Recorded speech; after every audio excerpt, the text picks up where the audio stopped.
Parfois, la relation la plus toxique dans votre devient la plus grande bénédiction. Et je dis bien, bénédiction, mais pas de la manière romantique ou naïve du merci de m'avoir fait du mal. Ce n'est pas ça. Ce n'est pas de la gratitude pour la douleur ou pour l'humiliation. C'est plutôt une gratitude silencieuse pour ce que cette relation a façonné en moi. Pour la version de moi-même qui est sortie plus forte, plus patiente, plus résiliente, plus consciente de ses limites, plus consciente de sa valeur, même quand tout autour de moi semblait être un champ de toxines invisibles. La gratitude vient de l'émergence de cette personne que je suis devenue, et non de la personne qui m'a blessée. Pendant des années, j'ai vécu dans ce qu'on pourrait appeler une zone grise. Une zone où tout semblait devoir être accepté, même si c'était douloureux, injuste ou contradictoire avec ma propre perception du monde et de moi-même. J'ai appris à avaler des blessures avec une habileté que je n'aurais jamais imaginé posséder. J'ai appris à pardonner de manière automatique, à aimer malgré les blessures, à tendre la main même quand je n'étais pas toujours reçue de la même manière. J'ai appris à sourire et à être aimable, même quand j'étais en colère. J'ai appris à me sacrifier pour maintenir l'équilibre dans une dynamique qui, honnêtement, aurait dû être réciproque, mais qui n'était jamais le cas. Même cœur, mauvaise destination, comme on dit. Et pendant longtemps, j'ai cru que c'était normal. Que c'était juste la vie, que c'était juste les relations humaines.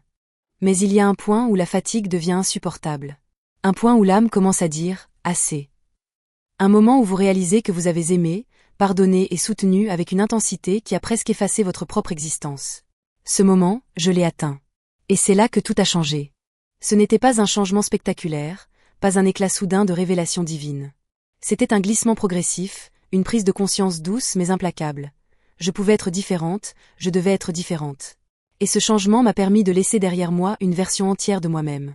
Une version qui dépendait trop des autres, qui craignait la perte, qui s'accrochait par peur ou par regrets imaginaires, qui vivait dans l'ombre des attentes des autres.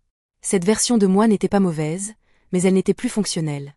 Elle n'était plus capable de me protéger, ni de me permettre de grandir de la manière dont j'avais besoin.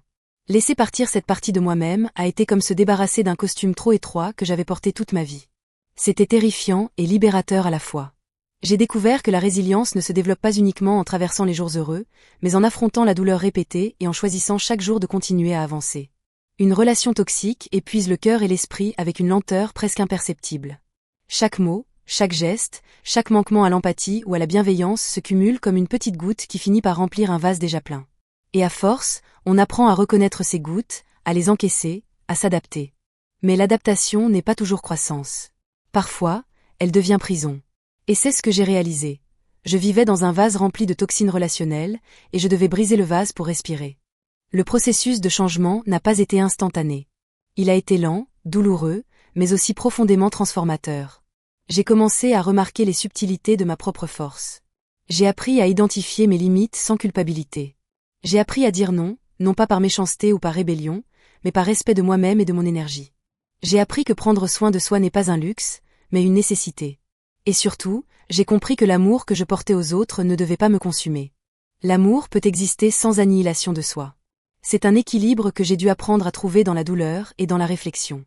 Ce que cette relation m'a enseigné, c'est que la véritable force ne réside pas seulement dans la capacité à supporter, à pardonner, à continuer malgré la souffrance.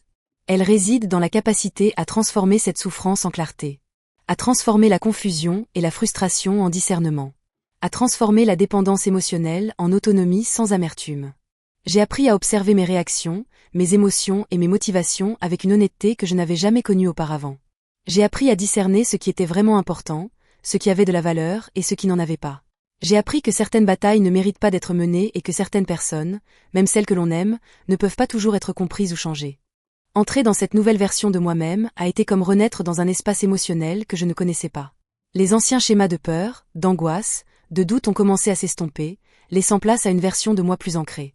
Une version capable de penser clairement, sans que ces pensées soient obscurcies par la manipulation ou l'insécurité des autres. Une version capable de prendre des décisions avec une confiance que je n'avais jamais ressentie auparavant. Une version capable de se tenir droite face à l'injustice, à la critique ou au rejet, sans perdre son centre. Cette transformation n'a pas été évidente.